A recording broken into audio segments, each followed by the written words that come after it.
Mangosuthu Buthelezi, thank you very much for your time.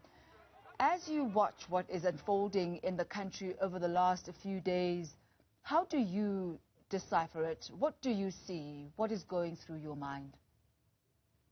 Well, I think that will allow me to read my statement on Saturday, which I titled Saving a Country Aflame.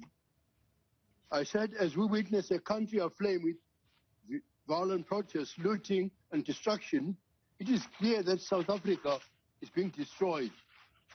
This has become far bigger than politics. It has enveloped rogue and criminal elements, as well as an army of desperados who have nothing to lose in the face of poverty and unemployment.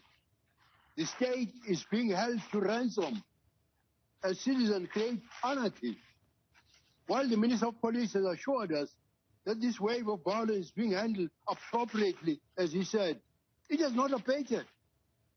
Can it really be true that South Africa's armed forces are unable to control the rampage of destruction by crowds of people intent of warring against the state and against those who live by the rule of law?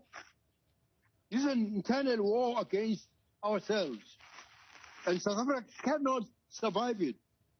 Ours is already a country on its knees.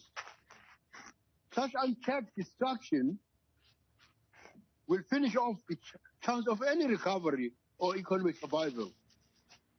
If there is any fear in acting against the perpetrators, that fear must be set aside for the sake of us all. I recognize the constitutional right to protest, but that does not include the right to protest to violent acts rather and destruction. Tragically, the culture of violence is so deeply entrenched that our country is reaping the harvest of seeds that were sown decades ago. It is no coincidence that many of those who are committing these acts of violence are seen wearing the apparel of the ruling party, just like those who were at Uganda. In 1976, after the Soweto uprising, I was working very closely with Mr. Oliver Tambo and the ANC mission in exile. What has happened in Soweto then led the ANC to call for ungovernability.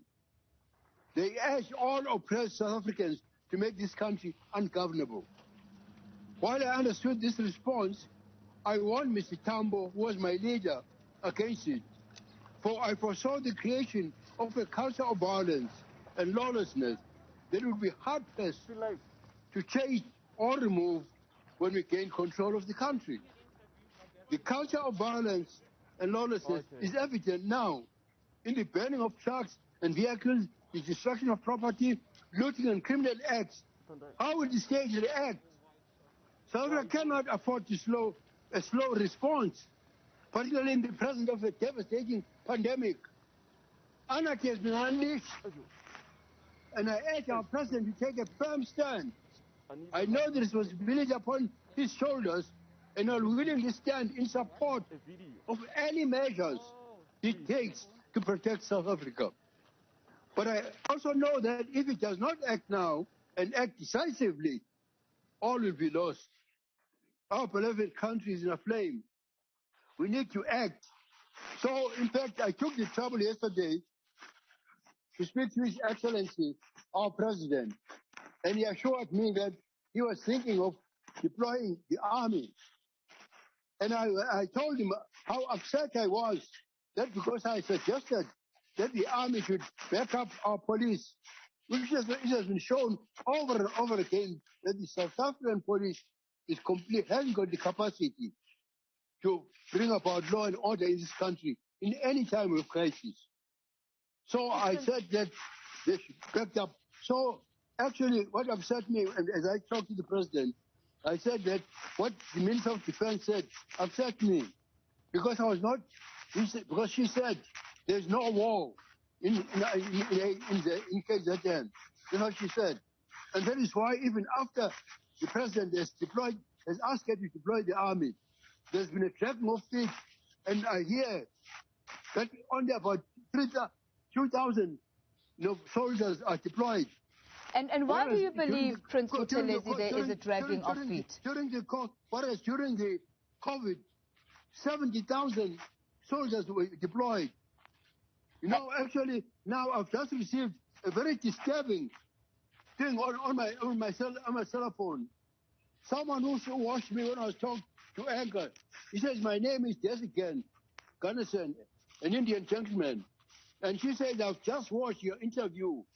I plead for your assistance to have more troops deployed in the cabin and surrounding areas. The latest news we're receiving is that this has become racial, with a Twitter handle called Indians Must Fall. I've sent out a message pleading with all not to react in a violent manner. We have not slept in the last few days. We currently have no access to food or medical supplies. We're moving around in absolute fear of our lives. Prince Buthelezi, Sure. Prince Buthelezi, I'd like to ask you... Prince Buthelezi, I'd like to ask you this now. With the status quo being as it is, one of the statements that you made is that the state is being held to ransom.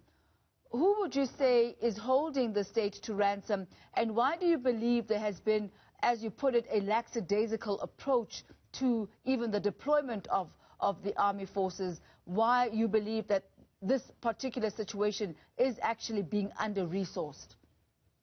I mean, 2,000 soldiers cannot handle this problem. When 70,000 soldiers were deployed, that's for the COVID.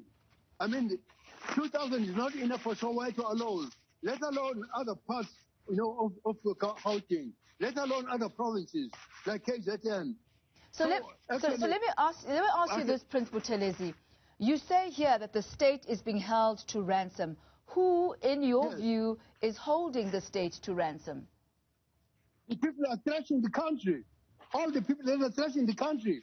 The people who organize this. The people who have organized all this mayhem in our country. And Those are the people that are doing this. And who could these organizers be? Who are we talking about? Is this something, in your view, that is organized, or are these communities just doing what they want to do? Or is there something deeper? You say that this has become bigger than politics. What do you mean by that? Because you see, things started in Uganda, where people said they would die. They were prepared to die if Mr. Zuma was arrested. You know, that's how it started. And they threatened violence. There were people trenching, going up and down, carrying guns. That's how it started. But this, what is happening now, has nothing to do with Mr. Zuma. All sorts of criminals now are on the bandwagon now, doing what they're doing. Those are the people, all sort of desperados are riding on the wagon now. But it was ignited in Canada. This was ignited in Canada when people declared a war against ourselves. That's my answer to your question. Prince Buthelezi, we spoke a little bit earlier on to the Minister of State Security, Minister Ayanda Dlodlo, and she confirmed to us that she received information that former SSA agents and senior ANC leaders were part of the planning of these protests. Your comments on that, is that somewhat of a surprise to you? Well, I'm not surprised. Just look at my statement. I've just told you now that as a member of the ANC myself, I spoke to my leader, Tambo, after 76, when he declared that they wanted to make the country uncomfortable.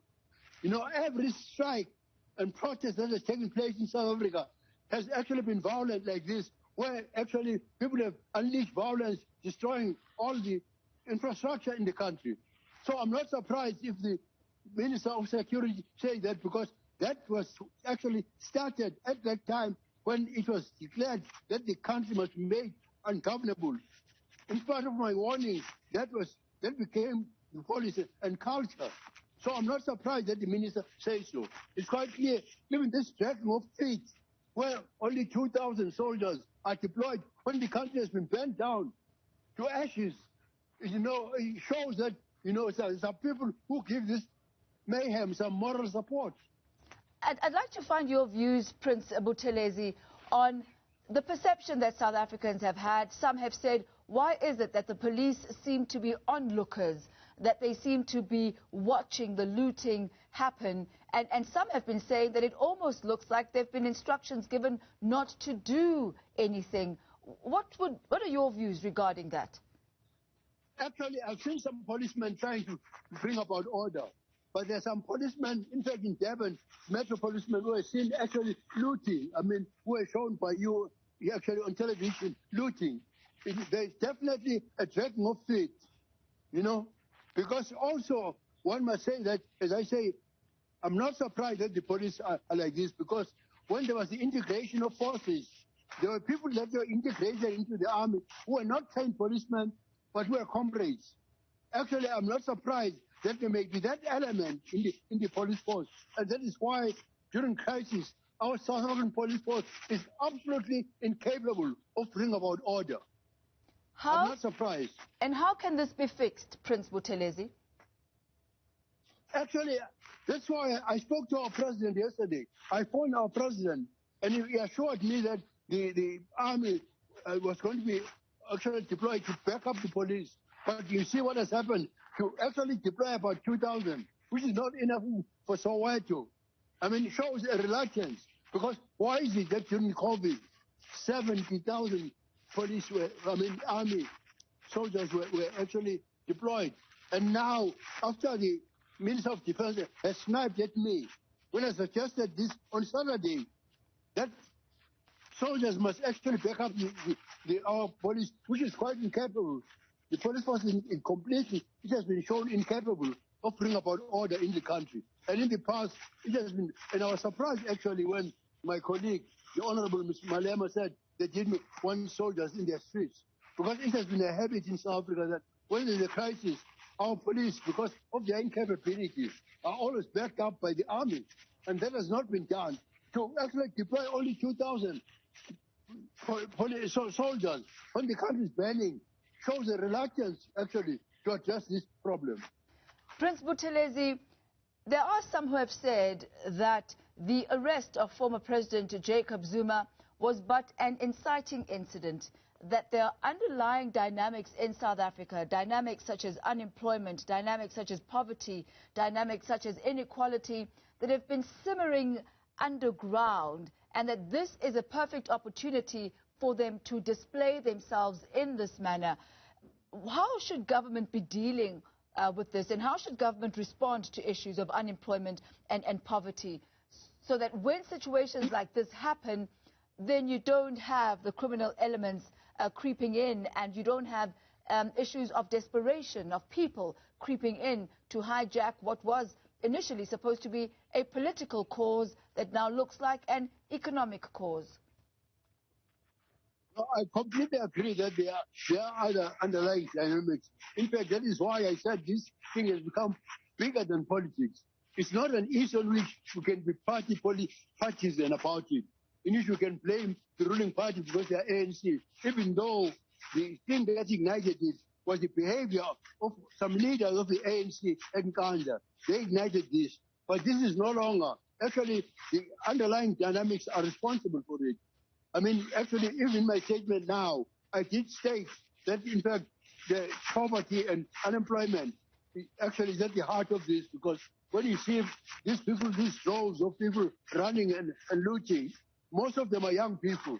You see, most of them are like young people who have no employment, who are taking opportunity actually to do what they are doing because they have lost any hope in our country.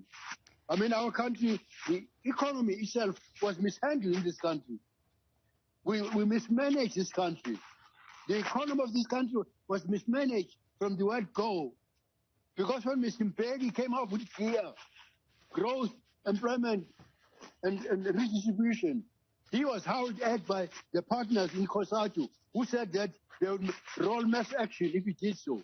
So the ruling party was then frozen. Then we had Asgisa with other experiments. That's why our economy is what is on its knees, as reached more than junk status. So I really don't know if you say, what should the government do? Because this is the genesis of all the problems that we're having now. I know there is no magic bullet and there is no magic solution, but what do you believe is the panacea for what we are seeing now? There was the apartheid era. We saw an era of ungovernability in South Africa. You were right there, right in the midst of that particular era. What do you think is it going to take for South Africa to completely shift gears and start on a new slate that is going to bring justice and opportunity for all of its people? I don't think that I have the wisdom of Solomon actually to prescribe any panacea, because there's no panacea in the midst of this third wave of COVID. When they were in a crisis, our president addressed us not so long ago, warning us how serious things are, when people are dying left and right because of COVID. And when the government is addressing this problem, which is a worldwide problem, and then there is this happening, I honestly have no wisdom to say what should be done.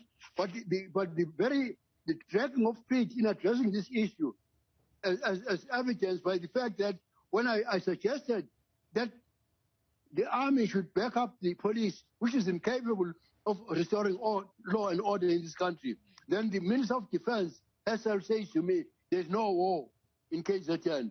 And when the Commander-in-Chief, the President of the Republic of South Africa, His Excellency Matamela Cyril Ramaphosa, deploys them, then the minister, I was the head of government and I was a minister for 10 years.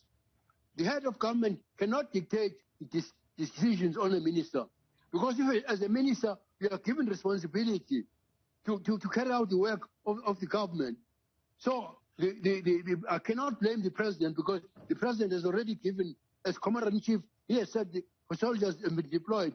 But now the minister says that he has deployed only 7. I've read just now to you an appeal by one of my compatriots in this province, an Indian gentleman, saying that they need more troops because they didn't sleep last night in places like Phoenix, Umkomazi. In my respect, I've now heard, in my respect now, that some of the Indian people are reacting by saying they are going to burn down informal settlements. This matter has become very serious. If anyone says that this is not a stage of war, then that person needs his or her head read. Because we're really in serious crisis now. Prince Mangosuthu Buthelezi, we thank you very much for your insight and your time this afternoon. That's Prince Mangosuthu Buthelezi, the traditional Prime Minister of the AmaZulu Nation and the leader of the IFP caucus in Parliament.